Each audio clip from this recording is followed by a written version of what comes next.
Next on Newsmax Prime, the president wants to take military-style weapons away from local cops.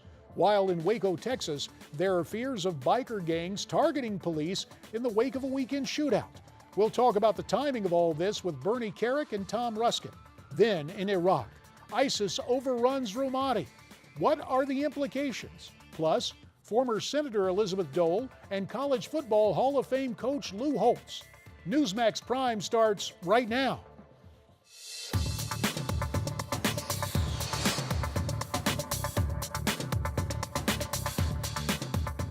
Good evening and welcome to the Monday edition of Newsmax Prime. I'm J.D. Hayworth.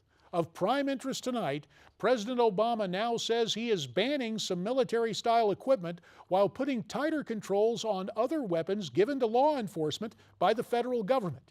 He tried to explain why in a speech this afternoon in Camden, New Jersey, one of the most violent cities in our country. You know, we've seen how militarized gear can sometimes give people a feeling like there's an occupying force as opposed to a force that's part of the community that's protecting them and serving them. Can alienate and intimidate local residents and send the wrong message. So we're going to prohibit some equipment made for the battlefield that is not appropriate for local police departments. With more on the story, we're pleased to be joined by former New York Police Commissioner Bernard Kerik. He's the author of the bestseller, From Jailer to Jailed. He joins us from Newsmax Washington tonight and from Newsmax New York. We're also pleased to be joined by former NYPD Detective Tom Ruskin. Gentlemen, to you both, our thanks for being here on Newsmax Prime. And Bernie, we should point out that also on your resume, you served as the interim interior minister of Iraq, and we will talk to you a bit later about what's happening in Anbar province with ISIS. But first, back here at home, the president saying he hopes to, quote, demilitarize the local police forces. Do you agree with him? Well, listen, I don't agree with it in total, no. I think we live in a very different time than we did on September 10th of 2001. I think we have a different threat that we faced then, the threat of ISIS, the threat of domestic and international terrorism. I think we've seen some of this stuff play out over the last several months in this country, some of those threats. New York City has had 14 different thwarted attacks over the last 13, 14 years.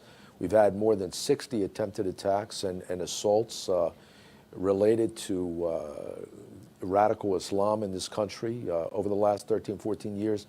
And I think it's only going to get worse. So our police departments, they have to be prepared for those threats. And some of that may include the use of special weapons, armor, and other things that I think the White House is now saying they're going to remove from the police departments or limit their ability to have access to this equipment.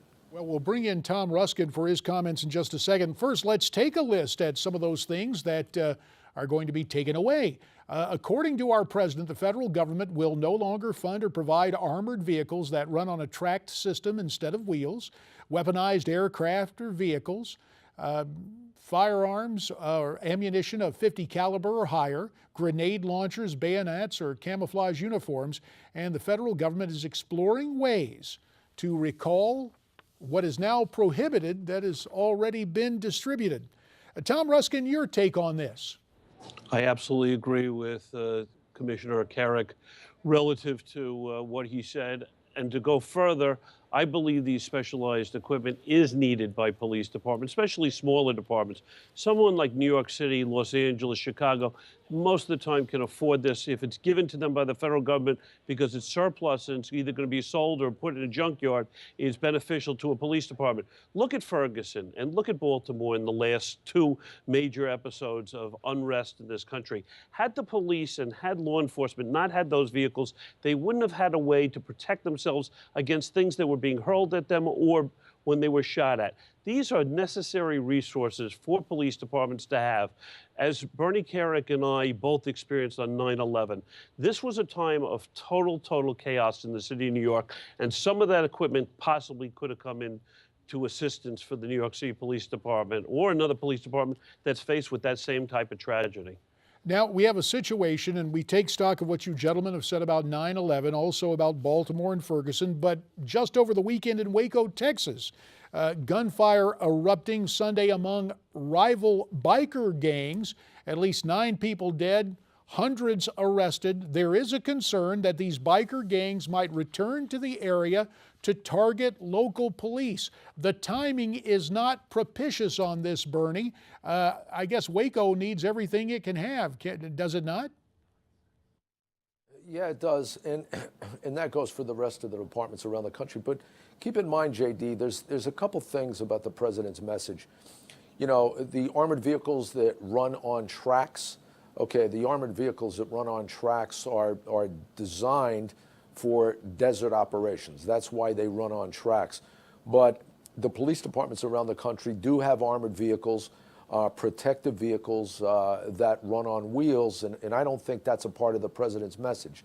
However, in areas like Texas, out west, those other vehicles may be needed. The .50 caliber weapons, that is a pretty high-range weapon for some of these departments. However, it may be needed. I think what we have to look at is, are these things going to be precluded by law from departments to use, or is it just that the federal government is going to stop authorizing or stop giving them to departments around the country? I think that's a big question that has to be looked at going forward.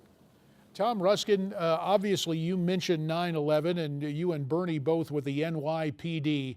But what advice would you have to the departments around the country in the wake of the president's announcement today? Be careful. Every officer should protect themselves at all costs. But when you look at Waco, you're talking about hundreds of people with guns and police officers responding in patrol cars that very easily could have been taken out. The message that's come out today is that they had a green light to shoot and kill law enforcement officers who were in the area or responded. Could you imagine officers not having the resources to respond to something like that and potentially put themselves and all the people who were in the mall at that time in danger? We have seen different incidents around this country in which officers or civilians have been hurt or injured, where armored personnel carriers have been brought in to either remove the injured officer or protect innocent civilians who are caught in the line of fire where an incident may still be going on. Tom Ruskin, we thank you very much for your time checking in from Newsmax, New York. To Bernie Kerik, as mentioned earlier, we want to take a look overseas now and talk about what is transpiring in Iraq. You were the interim interior minister there a decade ago. We saw Ramadi falling to ISIS yesterday. Now in April, the chairman of the Joint Chiefs, Martin Dempsey, said Ramadi wasn't very significant. But this morning on MSNBC's Morning Joe, Arizona Senator John McCain had a very different view. Let's listen, then I'd like to get your response. The fall of Ramadi, I mean, it's huge, and the impact on the psychology of the people of Iraq. So Bernie, mindful of your past experience in Iraq, is this a major blow to the Iraqi government to see Ramadi fall to ISIS? I have to be honest, JD. Any one of those major cities, whether it's Ramadi, Tikrit, Halal, Basra, any major city in Iraq is a major defeat for the Iraqis, a major kickback for us. It's not good in any way. It motivates ISIS. It inspires them. It gives them a victory that gives them recruiting ability. You know, the fall of Ramadi or any city like that is terrible. Before we let you go, less than a minute, Abu Sayyaf was killed, the ISIS coordinator of the oil fields in Syria. He was taken out. Would it have been better to capture him alive? 30 seconds, sir. Well, listen, it may have been better to capture him alive. You have to look at the circumstances. You have to give the special forces, the special operators in Delta Force, an enormous amount of credit for taking him out, capturing the wife, collecting the intelligence they were able to gather. They did a tremendous job, and they did so without any casualties on our side. You know, it's a win for us, it's a loss for ISIS, and there has to be more to come like that. Bernie Kerik, we thank you for your time, and Newsmax Prime will be back right after this.